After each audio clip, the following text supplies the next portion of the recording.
Normally, I would start off by just simply saying that the look back is a masterpiece, but I think that's a huge understatement as there's many words that you could describe look back. It's beautiful, it's amazing, it's outstanding, it's just overall every little detail of look back is a work of art, and I really am glad that I was able to watch this movie because although it's under an hour long, it truly was amazing from beginning to end. And I shouldn't really be surprised because for those who don't know, the person who wrote Look Back is none other than the same person who has made probably one of the most iconic franchises of all time, this being Chainsaw Man, which of course if anybody has read that series you would know that it's made by Tatsuki Fujimoto. And if there's anything that we have known and seen about Tatsuki Fujimoto is that the man can clearly write, and no matter how insane or crazy the plot may be or how many outrageous moments there is, almost every single time he is able to surprise us of just how creative he is with his writing, but also just how groundbreaking it is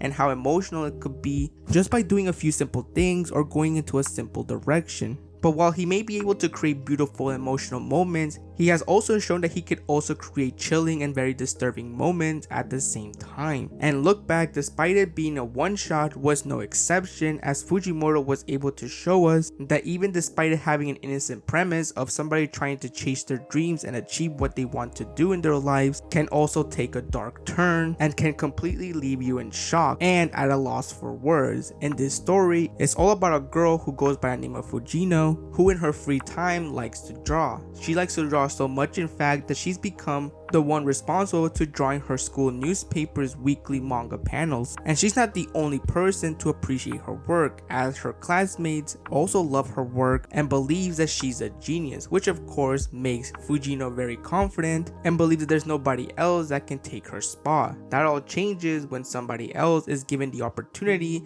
to draw manga panels for the weekly newspaper. And while she doesn't really think too much of it, when those manga panels come out, she's at a loss for words. And in an instant, everyone starts to really like this person's work, and this person is a girl who goes by the name of Kiyomoto. This not only would crush Fujino, but this would also lead to her being determined to try to surpass her, and that is by constantly drawing, learning new techniques, learning how to make her drawings even better, and just simply using all the free time she had just to draw. And while initially there was nothing wrong with this doesn't last for long, as not only is this affecting her social life, but also her life with her family as well. So much so that there's a scene in which her friend just outright tells her that she should just stop drawing and focus on other things, and her sister even as well in another scene tells her that while their parents may not say it out loud, they are obviously worried about her and her constant habit of just doing nothing but draw. It's these moments alone that you could tell that this is really starting to affect Fujino, and she clearly is starting to be frustrated about this, probably because in the back of her head she knows that they may have a point, which is why it makes a little moment that I really appreciate when she breaks the lead of her pencil stand out, because it's a small indication of how she was truly feeling at the moment. And while this does keep going for a while, things stop when one day when she looked at the weekly newspaper and she saw the manga panels that were created by Kiyomoto, realizing that despite all her hard work and all her effort into improving her art, she is nowhere near the level that Kiyomoto has shown.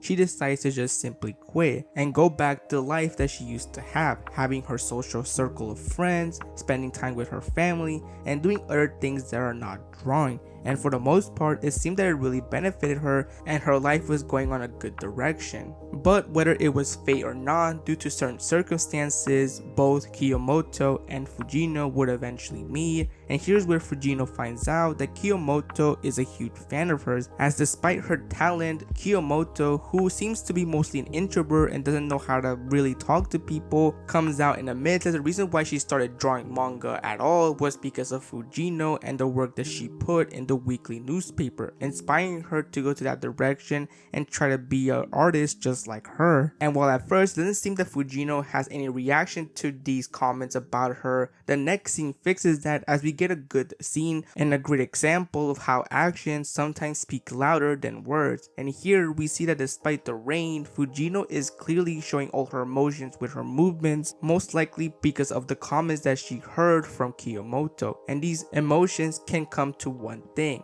and that is happiness, and that is her being once again driven to go back and do her thing that she's always been doing, and that is drawing. And together with both Kiyomoto and Fujino, they're able to create masterpieces with their hands, and that's because due to their combined talent with Fujino's storytelling and Kiyomoto's good use of being able to create excellent background images, they are both able to not only win contests but put their name out there, so much so that people in the industry view them as potential and view them as the next big thing. And this is all going great, and we also get this beautiful montage of just them two being great friends and showing that despite their both different personalities, they are both able to spend good time with each other and have fun like any other duo. And even in these moments, Kiyomoto expresses how without meeting Fujino, her life wouldn't have changed and she would have still been an introvert just stuck in her room drawing manga. And with these statements alone, it seems that there's nothing that will ever separate these two girls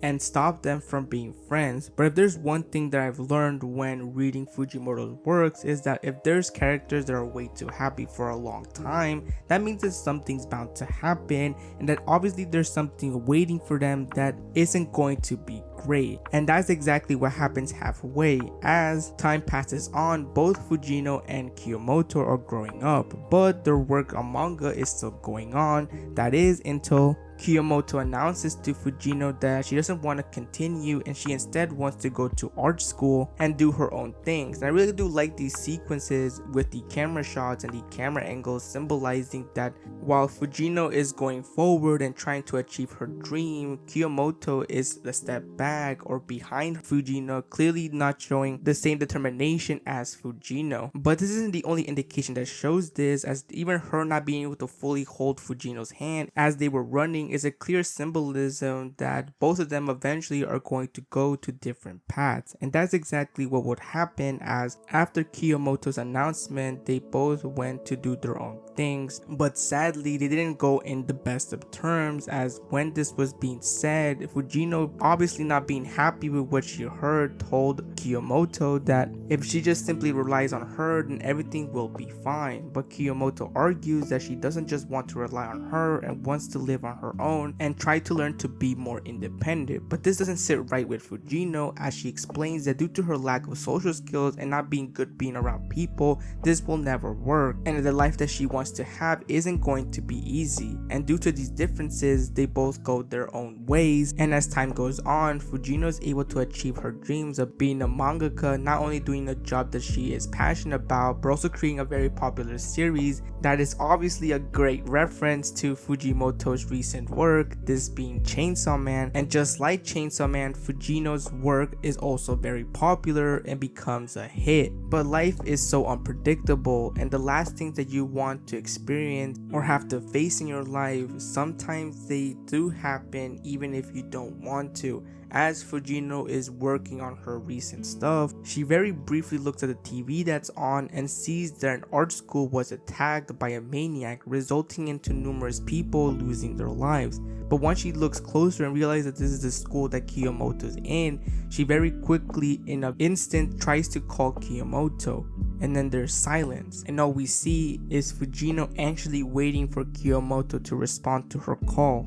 But that doesn't happen. It wasn't until after this initial call that her mother calls her, and of course, while we don't hear it, based on Fujino's movement, we can obviously tell that the news isn't great. And this is confirmed where we see the funeral scene, and the first thing we see is Kiyomoto's picture, obviously confirming that she is in fact one of the victims of this terrible attack. And you can only imagine what was truly going in Fujino's mind when she found out about all this. But when she had to see her friend, who despite going to do their own things, she still remembered her and she hadn't forgotten about her. And you can probably imagine that she must be feeling a lot of pain knowing they weren't able to patch things up from their last conversation that they had, in which it wasn't really a great conversation, and most likely wishes that she could have seen her one last time when she was alive. And these dark and painful moments continue on as Fujino decides to visit Kiyomoto's house and sees that the manga panel that she initially drew in Kiyomoto's house was still there, and this leaves her distraught and even makes her believe that this was all her fault, that Kiyomoto wouldn't have died if they both hadn't had encountered each other, because most likely this wouldn't have happened, and in her eyes Kiyomoto would still be alive. And we even see a scenario where that takes place, where Kiyomoto and Fujino don't meet until later on. But of course, this is more of a what if and not reality, as the reality is that Kiyomoto is still dead. But while these moments in Fujino's life were in fact dark, there was still something that will be the light to this darkness, and that is Fujino seeing a work by Kiyomoto called Look Back, almost as if this was Kiyomoto's telling Fujino that she shouldn't be worried and to simply look back at all the memories that they both made. And this leads to Fujino wanting to see Kiyomoto's room and seeing for herself, just like how she hadn't forgotten about Kiyomoto, Kiyomoto didn't forget about her. As if her poster of her recent work wasn't obvious, she had all the manga books of Fujino's work, making it very clear that Kiyomoto was a huge fan of her work and she clearly was proud of what she accomplished. And we get this amazing montage of Fujino looking back of her previous things that happened in her life and realizing that the reason why she is where she's at and she kept going with her dream of being a mangaka wasn't because it was just on her own or just because she wanted to. It's because there was somebody out there in her life that meant so much to her, that was the reason why she kept going. And that person, is no surprising, is Kiyomoto. Without her, Fujino would have probably gave up drawing long ago and her life would have been completely different, and she would have probably been doing something else other than being a mangaka. And that's all thanks to Kiyomoto. And after realizing this, there's one thing that she knows full well, that if Kiyomoto was still alive, she wouldn't want her to be all sad and depressed. She would instead want her to keep going and do what she loves to do. And that's exactly what Fujino does, as she's able to go right back at work and continue her passion. But this time she has a work from Kiyomoto taped on the front of her window, almost as if to remind her from here on out that there's a reason why she's still continuing, that there's a reason why she isn't going to stop drawing anytime soon. And that reason is simple. That is for the sake of her fallen friend. And this will be the case as even in the credits where we see her working on her office, despite the day constantly changing, she never leaves her office and just continues drawing, making it very clear that this is from now on going to be how she's going to live her life. And that's basically the end of Look Back. A story that you didn't think was going to be tragic or going to get you emotionally managed to do that. Despite it being such a short story, it still became very memorable and is a movie that I'm not going to forget anytime soon. And not only did this movie really respect Fujimoto's work, but you can tell that based on the animation, it's not only a love letter to animation, but it's one of the reasons why animation should be considered a piece of art, because stuff like this is what truly is the definition of art. And a great reminder that animation isn't just for kids but adults as well, as animation is able to amplify a story and make it even more better than it already is, but it's also able to show us that animation is capable of anything. And as for the message of the movie, the biggest one obviously is of course to always chase your dreams and try to accomplish what you want to do, but it's also a great reminder that you should always cherish your loved ones and the people around you that care for you, and how despite the up and downs, you should always make sure to patch things up quickly and just simply be able to stay friends or be close to your family, because that's what really matters, having good relationships with people and being by their side. Of course, it all depends on the circumstances or the different scenarios, but it's important to not take people for granted, because you never know when will be the last time you will ever see them alive. And that's something that's really dark at the same time as well.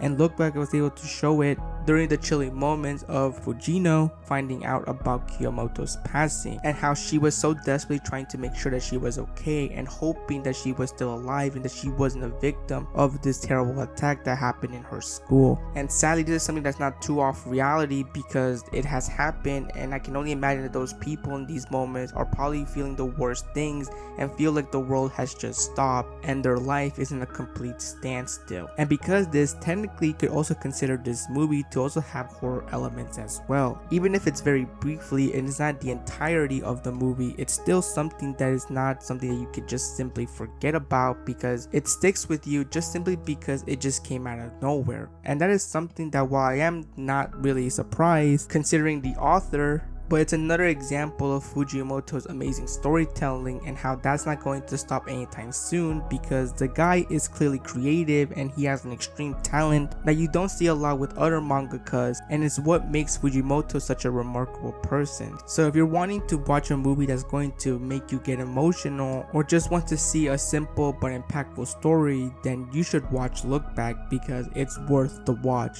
And with that, that's basically the video. I hope you enjoyed it, and I'll see you next time.